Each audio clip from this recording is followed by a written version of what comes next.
के सपने पूरे करने और घर को ठीक से चलाने में निकाल देता है। उसके जेब में पैसे हों ना हों, पर दिल में हौसला जरूर होता है। खुद के लिए 500 रुपए का जूता भी नहीं खरीदेगा, पर औलाद की खुशी के लिए 5000 का जूता भी उसके पैरों में पहना देगा। माँ 9 महीने बच्चों को कोख में रखकर सींचती है, पिता तमाम उम्र उसकी परवरिश खुशी खुशी करता है। आज देश भर के नौजवानों को मैं एक बात बता देना चाहता हूँ कि जिनके औलाद नहीं होती ना, वो न जाने कितने व्रत, कितने यत्न, क्या क्या जतन करते हैं, न जाने कौन कौन सी चौखट पर अपना माथा रगड़ते हैं, दर दर की ठोकरें खाते हैं। और जिस पल उनकी गोद में कोई नन्हा फरिश्ता आता है ना, माँ बाप उसी पल से उसकी सारी जिंदगी की चिंताओं को अपने सर ले लेते हैं। शादी ब्याह, पढ़ाई लिखाई, सबकी फिक्र उसी पल से होने लगती है। माँ बाप थोड़ा थोड़ा पैसा बचा के बेटियों के लिए एक एक गहना बनाना शुरू करते हैं ताकि उसकी शादी में काम आ सके। एक बाप अपने जीवन भर के प्रोविडेंट फंड का तमाम पैसा एक झटके में हंसते हंसते अपने बच्चों को दे देता है। माँ बाप बच्चों के लिए किसी भी हद तक जाने को तैयार रहते हैं। मैं खुद 2 प्यारी सी बच्चियों का पिता हूँ और यकीन मानिए, अगर कोई मुझे गारंटी दे कि किसी पहाड़ पर चढ़ने से मेरी बेटियों का फ्यूचर सेफ होगा, तो मैं बिना देर किए नंगे पांव उस पहाड़ पर चढ़ना शुरू कर दूंगा। और मेरी ही तरह दुनिया के हर माँ बाप अपने बच्चों के लिए ऐसा ही करेंगे। माँ बाप चाहे कितने ही सक्सेसफुल दुनिया में किसी भी लेवल पर हों, पर जब बात अपने बच्चों की आती है तो आप सिर्फ एक साधारण माता पिता होकर रह जाते हैं। शाहरुख खान कितने ही बड़े बादशाह हैं, दुनिया उनकी सिर्फ एक झलक पाने को बेताब है। उनकी फिल्मों का बॉक्स ऑफिस कलेक्शन करोड़ों रुपए का है। वो जिस रोड से गुजर जाएं सड़कें जाम हो जाती हैं। उनकी सिर्फ एक झलक पाने को उनके घर मन्नत के आगे लोगों का सैलाब लगा रहता है। ऐसा स्टारडम किसी किसी विरले को नसीब होता है। और जब नारकोटिक्स डिपार्टमेंट उनके बेटे को अरेस्ट करता है, वही सुपरस्टार शाहरुख खान तमाम रिसोर्सेज होते हुए भी समीर वानखेड़े के सामने हाथ जोड़े नजर आते हैं। उनके फोन की चैट लीक हुई जिसमें वो बहुत भावुक होकर समीर वानखेड़े से रिक्वेस्ट कर रहे हैं कि आप मेरे बेटे को छोड़ दें। दुनिया का सबसे बड़ा सुपरस्टार जिसे दुनिया झुका ना सकी, औलाद के 2 आंसुओं ने उसे तोड़ कर रख दिया।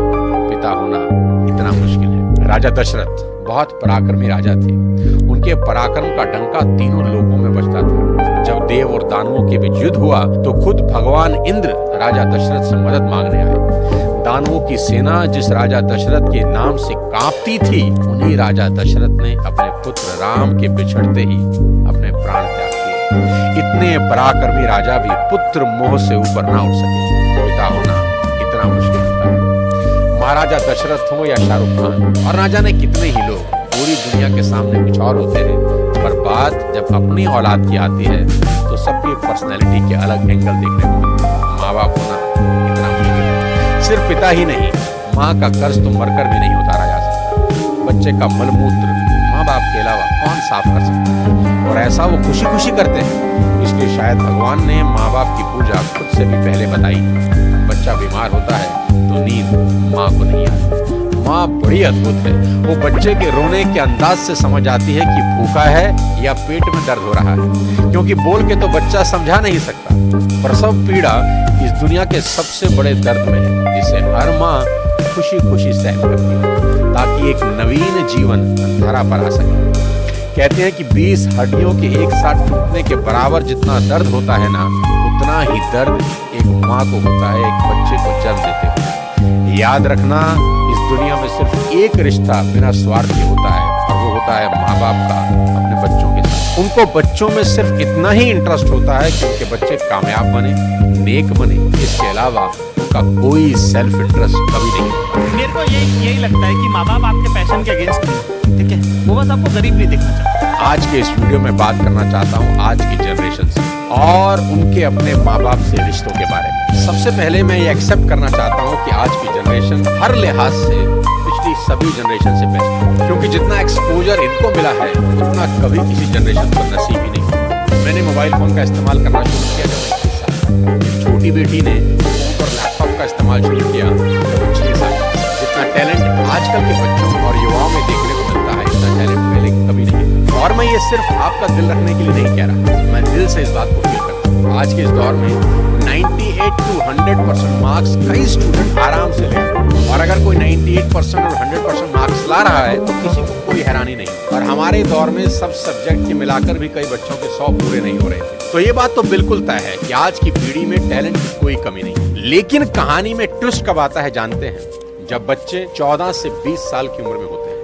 अब इनके हार्मोन्स जंप करने लगते हैं, और इसका सबसे गंभीर असर ये होता है कि ये हार्मोन्स बच्चों को पेरेंट्स से दूर कर देते हैं, क्योंकि इस उम्र में बच्चों को चाहिए आजादी, और माँ बाप वो आजादी देते नहीं, क्योंकि वो जानते हैं इस तरह की आजादी के लिए ये उम्र सही नहीं है। तो पेरेंट्स रोकते हैं, समझाते हैं, उनको पता है ये उम्र फिसलने वाली है, यही वो उम्र है जिसमें फ्यूचर बन भी सकता है और बर्बाद भी हो सकता है।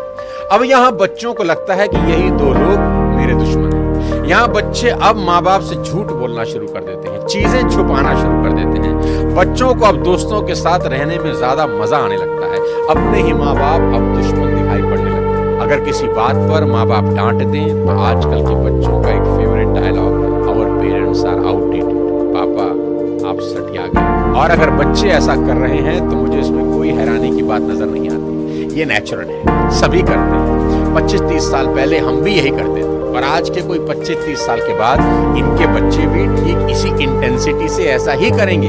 ये साइकिल चलता रहेगा। अरे आपको दिक्कत क्या है हमसे? कम से कम हम कोशिश तो कर रहे हैं ना। बाकी मोहल्ले के लौंडों के जैसे सड़क पे आवारागर्दी तो नहीं कर रहा है, लड़ाई तो नहीं कर रहा है। पढ़ाई पे ध्यान दिए होते तो अरे नहीं गया ध्यान पढ़ाई पे। एक और कहानी जो इस उम्र में होती है वो ये कि बच्चे अपने पेरेंट्स से अब नफरत करते हैं और दूसरे पेरेंट की बात खुशी खुशी सुन लेते हैं। यहाँ अपना ही एग्जांपल देता हूँ। आज बहुत लोग मेरी बात सुनते हैं और मानते हैं, दूर दूर से कंसल्टेशन लेने आते हैं, पर मेरी अपनी बेटी को समझाने में मेरे पसीने निकल जाते हैं। कपिल शर्मा के शो में आमिर खान का भी यही प्रॉब्लम है, जो उन्होंने बताया कि सभी स्टार्स के बच्चे अपने करियर की सलाह मुझसे लेने आते हैं, पर मेरे अपने बच्चे मेरी बात नहीं सुनते। बच्चे बात सुने या ना सुने ये मेरी प्रॉब्लम नहीं है, मेरी चिंता कुछ और है, वो बताता हूँ आपको। अभी कुछ दिन पहले मैं एज अ चीफ गेस्ट अपनी बेटी के स्कूल में गया, जहाँ उनकी प्रिंसिपल ने मुझे इन्वाइट किया। उनका कोई एनुअल डे प्रोग्राम था। मैंने वहां भी यही कहा कि मेरी चिंता बच्चों की परसेंटेज को लेकर कुछ ज्यादा नहीं है, क्योंकि पिछले 20 साल में कोई 200 से ज्यादा कॉर्पोरेट्स को मैं ट्रेन कर चुका हूँ, और मैं जानता हूँ कि स्कूल और कॉलेज में पढ़ाई जाने वाली 90% बातें जिंदगी में कहीं काम नहीं आती, और 90% बातें जो जिंदगी में काम आती हैं वो स्कूल और कॉलेज में पढ़ाई ही नहीं जाती। मुझे तो याद ही नहीं कि कब sin theta upon cos theta is equal to tan theta मैंने अपनी जिंदगी में कहीं इंप्लीमेंट किया। एज अ पेरेंट आज मेरी सबसे बड़ी चिंता यही है कि बच्चे किसी गलत संगत में पढ़कर कोई गलत रास्ता ना ले लें, क्योंकि कुछ रास्ते ऐसे हैं जिसमें वापसी करीब करीब नामुमकिन है, जैसे नशे का रास्ता, जहां एक बार इंसान चला जाए तो फिर वापस नहीं लौटता। नशे पर एक पूरा वीडियो मैंने बनाया है, एक बार जरूर देखना। कोई ऐसा कदम ना उठाएं जिसका पछतावा उन्हें सारी उम्र हो। एक शेर है कि एक गलत कदम उठा था राहे शौक में, एक गलत कदम उठा था राहे शौक में, और मंजिल तमाम उम्र मुझे ढूंढती रही। कि आदमी एक गलती करता है और फिर रास्ता कभी मिलता नहीं। और मेरी तो सभी स्कूल टीचर से बस इतनी ही उम्मीद है और गुजारिश है कि वो बच्चों को एक अच्छा इंसान बना दे, क्योंकि टीचर आज जो पढ़ाने वाले हैं उससे ज्यादा ज्ञान तो गूगल पर एक क्लिक में अवेलेबल है। आज टीचर की रिस्पॉन्सिबिलिटी पहले से कहीं ज्यादा है। वो अपने स्टूडेंट्स को मॉरल वैल्यू सिखा दें, बस देश के लिए कुछ करने का जज्बा उनमें भर दें तो सोने पर सुहागा हो जाए। और अगर माँ बाप के प्रति ग्रेटिट्यूड की भावना उनके अंदर आ जाए तो वो कुछ ना कुछ जिंदगी में कर ही लेंगे। टीचर इंश्योर करें कि बच्चे कुछ भी छुपाएं नहीं, और अपनी सभी छोटी बड़ी बातें अपने टीचर से या पेरेंट से डिस्कस जरूर करें। उन्हें समझाएं कि अगर कोई भी प्रॉब्लम है तो उसका हल जरूर है। आज की बेहद होनहार जनरेशन से इतनी ही रिक्वेस्ट करना चाहता हूँ कि पिता की इज्जत राम की तरह करना, कि पिता के वचन पूरे करने को जीवन के 14 वर्ष कठोर वनवास में गुजार दिए उस व्यक्ति ने, और वो भी खुशी खुशी। आपके माँ बाप को आपसे कुछ नहीं चाहिए, वो तो अपने जाने के बाद अपनी सारी प्रॉपर्टी संपत्ति आपको ही देकर जाने वाले हैं। देश के हर युवा से कहना चाहता हूँ कि आज से 3 चीजें रोज करना शुरू कर दें, अगर अब भी नहीं कर रहे। सबसे पहले रोज कम से कम 30 मिनट अपने पेरेंट्स के साथ जरूर गुजारें। इधर उधर की कैसी भी बातें करें, खुद हंसें, उन्हें हंसाएं, कोई जोक सुनाएं, उनसे उनकी कोई पुरानी यादें ताजा करवाएं, उनके स्कूल कॉलेज की बातें करें, कुछ किस्से पूछें उनसे, कैसी भी बात करें पर बात करें। देखना वो अपने स्कूल कॉलेज के किस्से बताएंगे ना, जब उनकी आंखों में चमक आनी शुरू हो जाएगी। क्योंकि दोस्त, जैसे जैसे आप बड़े हो रहे हैं ना, आपके माँ बाप बूढ़े हो रहे हैं और ये समय फिर नहीं आएगा। उनके जाने के बाद बड़ा अफसोस होता है कि काश ये कर लेता, वो कर लेता।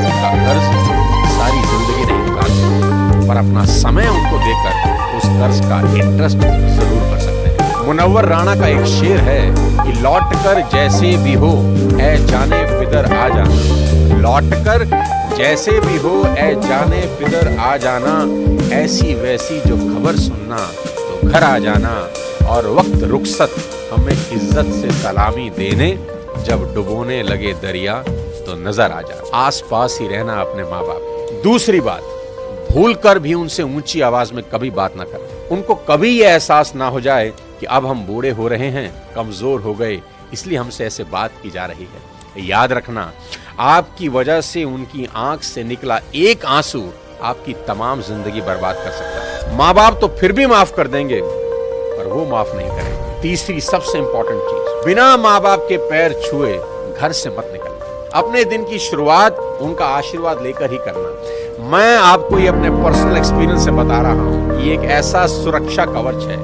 जो आपको बड़ी से बड़ी मुसीबत से बचा देगा। दिल से दिए उनके आशीर्वाद को भगवान भी नहीं टाल सकते। बस ये 3 चीजों पर अमल करना शुरू कर देना मेरा दोस्त। मेरा दावा है, देवता भी आपको आगे बढ़ने से नहीं रोकता। मैं चाहता हूं कि आप इस वीडियो को पूरी